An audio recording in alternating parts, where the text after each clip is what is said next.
Hariom, hope you're all doing well. It's been a long time we haven't met. I pray that God will be with you in every step you take, and let's hope for the good things to happen.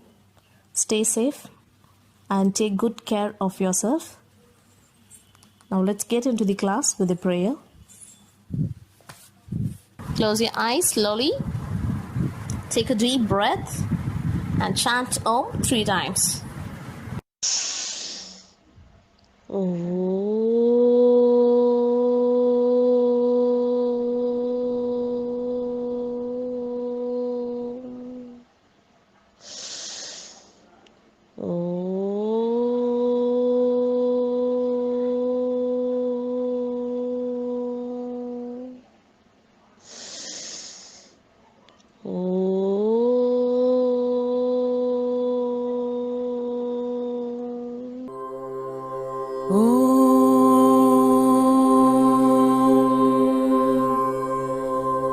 सहनाववतु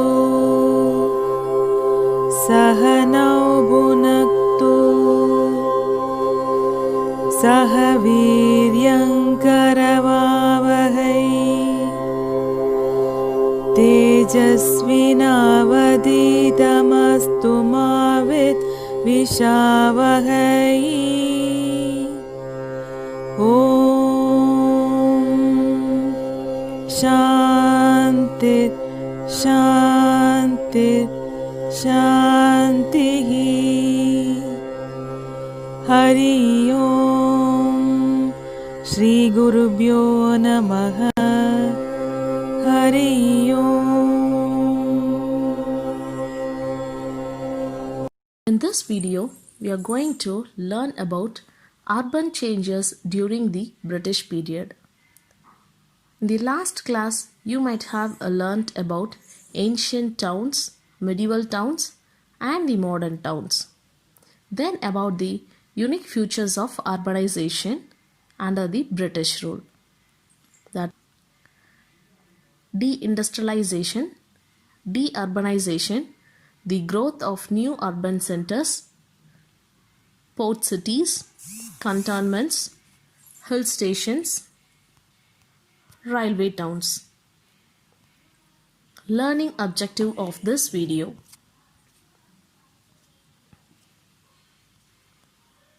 In this video, we are going to learn about the development of local government in the British India to trace the origin and growth of Madras.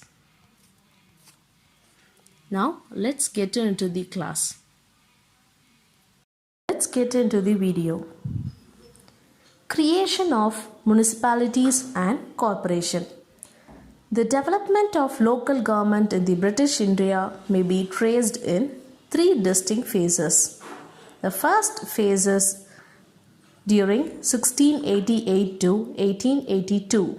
The second phase is 1882 to 1920. Third phase from 1920 to 1950. Now we will see the first phase.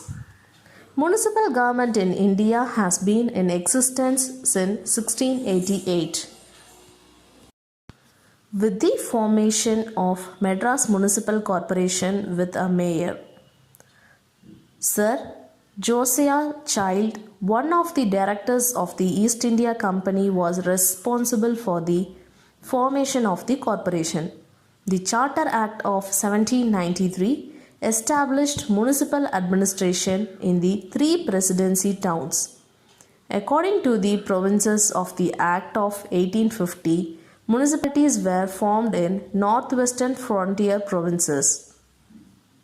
Lord Mayo's famous resolution of 1870 intended to afford opportunities for the development of self-government. Now, second phase. Ripon's resolution on local self-government was a landmark in the history of local self-government.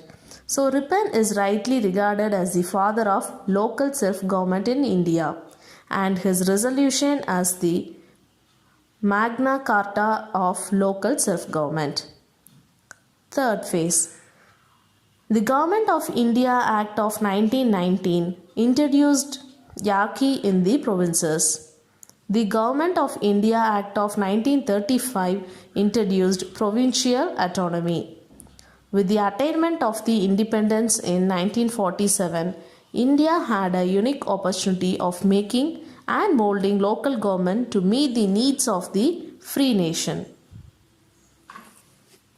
How was the administration during that time?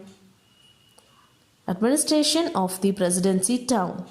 Towards the close of 18th century, a parliamentary statute authorized the Governor General to appoint justices of the peace in these towns. After various trials, a system of government was involved for the three presidency towns which had the essential future like a large corporation with elected members. A strong independent authority with safeguard for checking accounts and statutory province for the performance of essential duties such as sanitation and water supply and collection of revenue etc. were appointed. Origin and growth of Madras. How was the Madras originated and what was the growth of Madras? The beginning of the city of Madras goes back to the earliest stage of British commercial enterprise in India. The English East India Company was started in 1600 AD. 12 years later, a factory was set up at Surat on the west coast. In search for textiles brought British merchants to have port on the east coast. That is, presently Fort St. George is the power center of Tamil Nadu state government, exceeding across nearly 172 square kilometer. The English, after some efforts, secured the privilege of the building a factory at Masulipatinam. It was well protected from the monsoon winds. Then Masulipatinam was on the throes of a famine. In spite of every assurance of protection, English trade did not thrive at that place. Then the English traders looked for a new site. Francis Day, the member of the Masulipatinam Council and the chief of the Armagan factory, made a voyage of exploration in 1637 with a view to choose a site for a new settlement. At last, he was given the offer to choose Madrasapatnam. Francis Day inspected the place and found it favorable to set up factory. The official grant for the land was given by Damarla Venkadapati Nayak, the deputy of the Raja of Chandragiri. Damarla gave the British a piece of land between Kuvam River and the Egmore. In 1639, the deed was signed by British East India Company. By this, Francis Day and Andrew Cogan was granted permission to establish a factory, trading post and a fort at Madrasapatnam in 1639.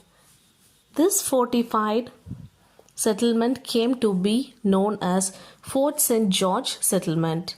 It is otherwise referred as White Town.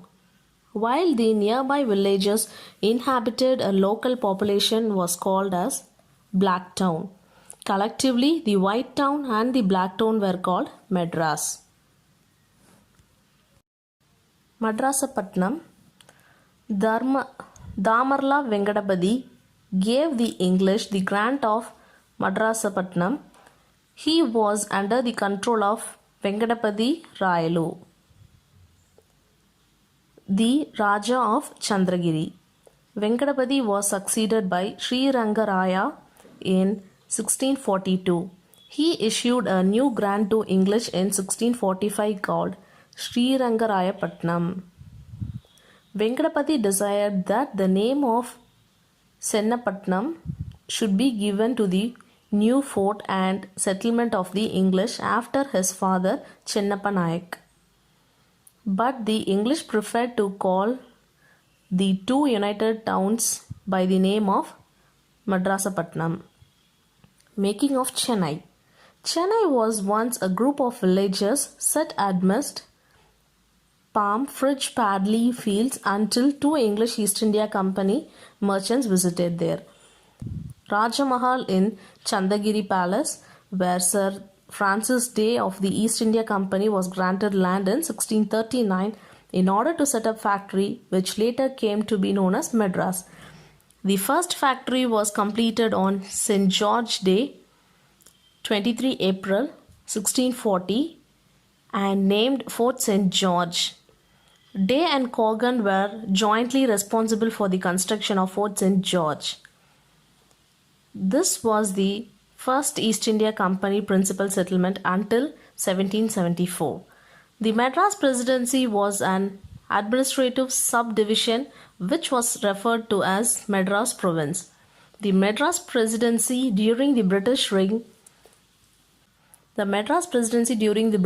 covered a vast area of the southern part of India that encompasses modern-day Tamil Nadu, Lakshadweep Island, northern Kerala, Rayalaseema, coastal Andhra, districts of Karnataka and various districts of southern Odisha. After independence in 1947, the Madras Presidency became the state of Madras and the other regions that were part of a presidency were separate states of Andhra Pradesh, Kerala and Mysore. Under the States Reorganization Act of 1956 they were separated. Later on 1969 the state of Madras was rechristened as Tamil Nadu. On 17th July 1996 Madras was officially renamed as Chennai. Learning outcome. We have understood the development of local government in the British India. We have traced the origin and growth of Madras. Now it's time for us to recall. With the extension of domination, British developed new towns depending on its location, purpose and resource. In the late 18th century, Calcutta, Bombay and Madras rose as presidency cities. Chennai was once a group of villages. Sir Francis Day of the East India Company was granted land in 1639 to set up factory which later came to be known as Chennai. On 17th July 1996, Madras was officially renamed as Chennai. Want healthy eyes? Follow these simple easy eye exercise. Children, focus on your thumb by zooming inward and outward. Bring your thumb closer to your eyes and away from your eyes. Take a pencil and look at the point of the tip so that you can focus your eyes on it. Bring it closer, again back, closer, back. Now, in the same way, take the tip of the pencil and keep it straight to your eyes and practice once more. Bring it closer and bring it back. Close your eyes for few seconds with your palm so that your eyes will be relaxed. You can now move your eyes right, above, left, down. Again, left, up, right, down. Rotate your eyes in all the directions, starting from right side and again from the left side.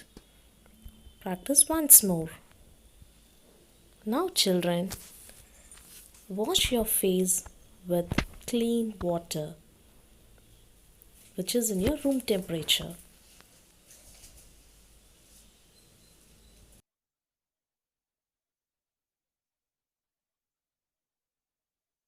Children, after the prayer, I will send you some links to complete your worksheet.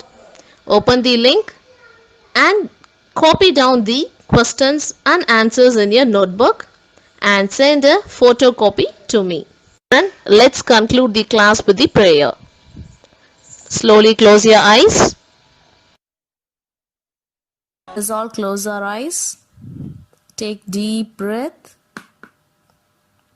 Chant Om 3 times.